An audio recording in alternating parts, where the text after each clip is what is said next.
परमात्मा को मानो, मगर परमात्मा ने जो कहा है ना वो भी मानो। हम क्या करते हैं, परमात्मा को मानते हैं, परमात्मा का नहीं मानते। हाँ, गुरु को मानो, बहुत मानो, गुरु को मानो, मगर गुरु का भी मानो।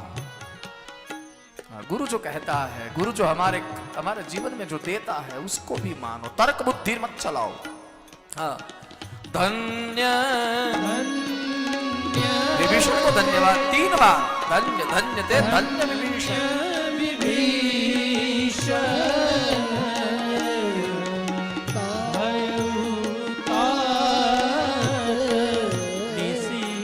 निशिचर कुलभूषण, निशिचर कुलभूषण, भयउतार, भयउतार निशिचर कुलभूषण। कथा करे उसको 1 बार धन्यवाद, कथा का आयोजन करे उसको 2 बार धन्यवाद, और कथा सुनकर ऐसे ही जीवन जिए उसको 3 बार धन्यवाद है। यहां शौनक जी ने कहा 6 प्रश्न पूछे और सुत जी ने कहा बाबा आपको मेरे मुख से कथा करवानी है इसलिए आप पूछ रहे हैं। सुत पुराणी ने मंगलाचरण किया है।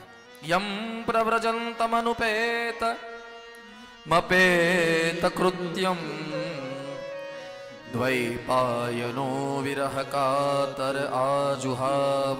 शुकदेव जी की वंदना की और उसके बाद भगवान नारायण, भगवती सरस्वती और भागवत के रचयिता भगवान व्यास की वंदना की। नारायणं नमस्कृत्यं नरं चैव नरोत्तमं देवीं सरस्वतीं व्यासं ततो जयमुदीरयेत्। और फिर प्रथम प्रश्न का जवाब देने के लिए तैयार हुए सुत जी ने प्रथम प्रश्न का जवाब दिया। मैं भी आपसे जरा पूछ लूं, हमारा पहला प्रश्न कौन सा था? जरा जोर से, कल्याण कैसे हो? पुंसाम एकांततः श्रेयः। ये जाग रहे हैं सब। हाँ, आप सुन रहे हैं, वरना हमारी कथा में क्या होता है कि पूछते हैं कि क्या प्रश्न था, तो वो मुझे सामने कहते हैं कि हमको थोड़ी कथा करनी है, आपको याद रखना चाहिए। हमको सामने कहते हैं कि आप हमारे थोड़ी कथा करवानी, तुम्हारे याद रखू चाहिए। पुंसाम एकांततः श्रेयः, कल्याण किसमें है? ऐसी कौन सी चीज हमारे हाथ में आए कि हम कल्याण हम बोल सके कि हमारा कल्याण हुआ? हाँ, ऐसी कौन सी घटना हमारे जीवन में घटे कि हम कह सके कि हमारा कल्याण हुआ? और ऐसी कौन सी अवस्था हमारे जीवन में निर्माण हो कि हम कह सके कि हमारा कल्याण हुआ? और यहां सुत पुराणी जी ने बहुत संक्षिप्त में उत्तर दिया कि कल्याण का अर्थ है ईश्वर की प्राप्ति। बस, जब तक हमारे हाथ में ईश्वर नहीं आएंगे तब तक कोई नहीं कह पाएगा कि मेरा कल्याण हुआ। जगत की कुछ संपदाएं हमारे हाथ में आ जाए और हम समझे कि हमारा कल्याण हुआ तो ये बहुत घाटे का सौदा है। हाँ, ये बहुत हमने हमारे नसीब को, हमने हमारे प्रारब्ध को, हमने हमारे भाग्य को बहुत संकीर्ण कर दिया। वरना ये भाग्य में भगवान लिखे हुए हैं। लो, ये हाथ की हस्तरेखा में ईश्वर लिखे हुए हैं। हाँ? मगर उस तरफ प्रयास नहीं है हमारा, पुरुषार्थ नहीं है उस तरफ। जोशीड़ा मारा, गुजराती में भजन है। एक बार मीराबाई गई कोई जोशी के पास, यानी ज्योतिष के पास, और कहा कि आप ज्योतिषी है? बोले हाँ। बोले आप हाथ देख के बता सकते हैं? बोले हाँ। तो बोले मुझे कुछ दिखाना है। बोलो ना, क्या दिखाना है? बोले मेरी हस्तरेखा देखकर बोलो ना मुझे श्याम कब मिलेगा।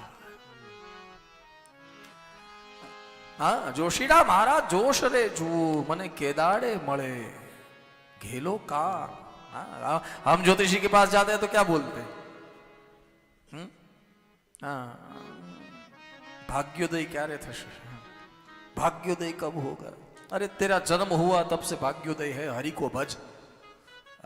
तुझे मनुष्य रूप में अवतार परमात्मा ने दिया, इससे बड़ा भाग्य क्या है हमारा? या इससे बड़ा भाग्योदय क्या है? हाँ, घना घना लोगों।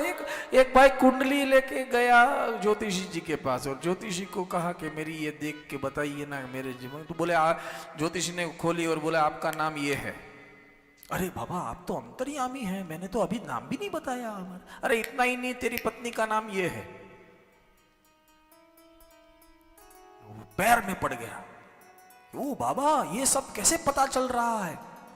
बोले इतना ही नहीं, तेरे 5 पुत्र हैं, उसमें से 3 बेटे हैं, 4 बेटे हैं, 1 बेटी है। पहले का नाम ये है, दूसरे का नाम ये है, तीसरे का नाम, सब बता दिया। इतना ही नहीं, तूने 15 दिन पहले 15 किलो गेहूं खरीदे हैं।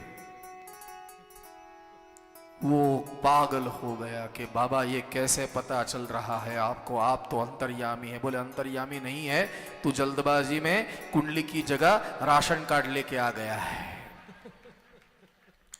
घर पे जा, ये रख के आ, कुंडली लेके आ जा। कई लोग ऐसे होते हैं। एक भाई ज्योतिषी के पास गया, बोले बाबा मेरे को डर लग रहा है। किस बात का? बोले मैं अब के जन्म में मैं गधा तो नहीं होऊंगा ना, अब जो मेरा जन्म होगा वो गधा तो नहीं होगा ना। तो कुछ ज्योतिषी बहुत होशियार थे, उसने कहा चिंता मत कर, एक जन्म दूसरी बार नहीं मिलता है। यानी बोले तू इसी जन्म में है, तू अगले जन्म में नहीं, तू इसी तारे शिंगड़ा નથી बस खाली, बाकी तू